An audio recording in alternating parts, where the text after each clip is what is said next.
Today a mother is grieving, a father is grieving, because someone took it upon themselves to take that they cannot give, and that's called life. Only God can give life. And we're here today to let the world know, the Houston NACP branch, as well as Houston, that not only do that family have our prayers, but we're saying that everyone has a right to liberties, to freedom, to justice. And some should not have only a right to the penalties of the law. We ought to have just as much a right to the protections of the law. But we're here to say that today enough is enough. We cannot continue to allow lives of anyone to be diminished. Every life is valuable. Every life is precious. And we're going to stand together with that family. And as I said earlier, Trayvon Martin is the story of the day, but he's not the only story. His mother is grieving, but there are many mothers that are grieving. His father is grieving. There are many fathers that are grieving.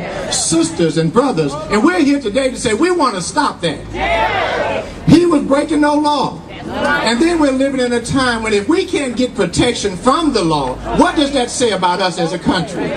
Congresswoman Sheila Jackson Lee.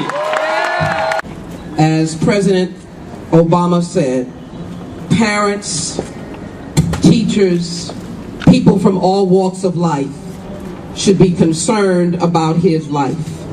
To my left and your right is a 9mm gun strapped in the hand of an individual who did not read the Constitution or the Declaration of Independence that allowed this child to walk the streets of America with dignity and the preservation of his life. Congressman Al Green, our friend. If you got on a hoodie, get out front here with your hoodies on. Put on your hoodies. I'm putting on my hoodie. Now that I have on my hoodie, I have a question. Am I no longer Congressman Al Green? Have I lost my humanity? Does liberty and justice for all still apply to me? Does the Constitution still honor me? Am I a child of God who is entitled to life, liberty? Am I? And those who think that wearing hoodies can provoke actions against you, understand this. You're getting dangerously close to saying that what a woman wears can provoke actions against her. Reverend Pastor Dr. William A. Lawson. As I watch you responding to the death of this teenager in Sanford, Florida, I see once again what an old man can remember. I see people galvanized to justice because of an injustice.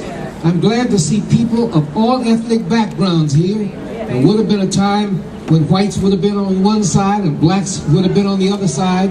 But right now we constitute a mosaic of people from all kinds of backgrounds. I'm glad, just as Bishop Dixon said, to see all these young people, these children. They need to learn from this experience what their responsibilities will be in the very near future. A sister and a warrior, let's receive the leader of LULAC, Miss Mary Ramos.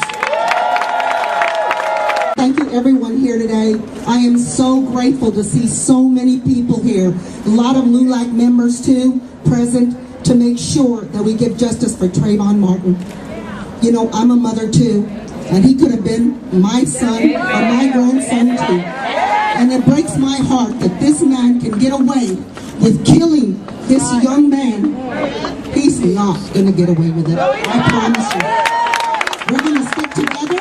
We're going to make darn sure we march all the way to Florida to make sure this young man gets justice, especially for his mother, because I can just begin to think of how much she's hurting right now.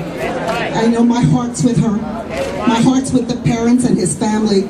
But I want you to know that LULAC is behind everything. The district, the state, the nation is behind this march to help get justice for Trayvon Martin. We're also grateful to have a representative from the Islamic Society.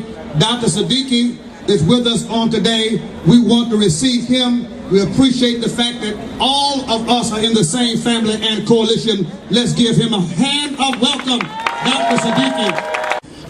And brothers and sisters, I really appreciate such a large crowd on behalf of injustice done to our brother.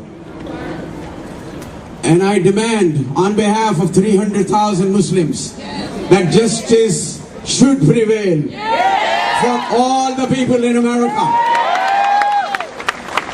Today is Trayvon Martin, tomorrow it will be somebody else.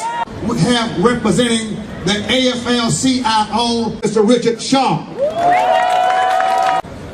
Labor's here today.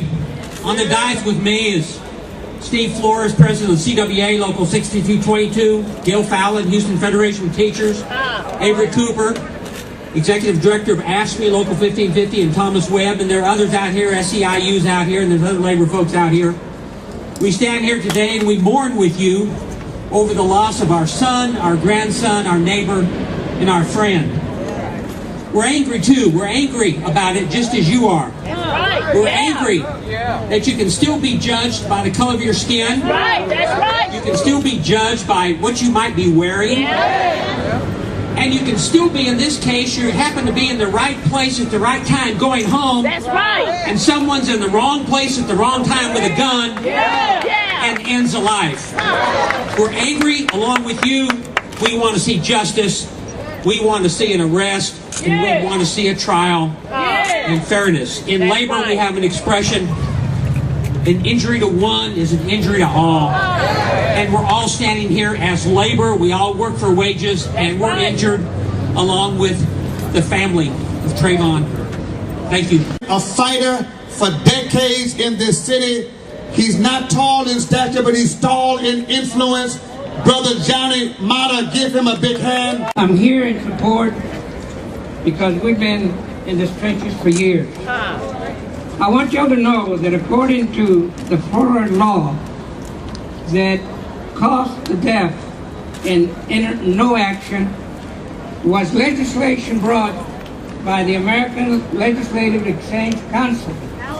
These laws are now in Texas. Remember, 2 Colombians were killed in Pasadena, Texas. We need to be together, alert, and continue the fight. Thank you very much. The leader of Interfaith Ministries, Brother Elliot Gertzenson, is going to come. Let's receive him. Interfaith Ministries. Interfaith Ministries has a slogan. It is the strength of shared beliefs. We believe that we're all children of the same God. That's right. And because we all have a spark of God, we deserve, what do we deserve? Justice! We deserve justice. We cannot have a city that we're proud of unless each one of us can forget that we're another. We no longer can be others to each other. We need to be one. If we learn any lesson from this, it is that only when we stand together can justice prevail. Thank you. All of us together cannot be denied.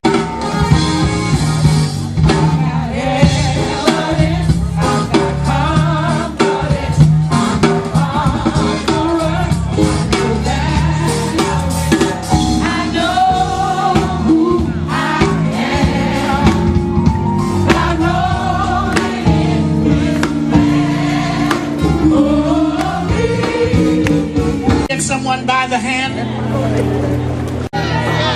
Indeed, all of our sons look like this baby. But these United States of America, our prayer is that you would make us whole. That's what the laws and the courtrooms are about. That you would make us whole. We've been fractured. We've been frayed. We've been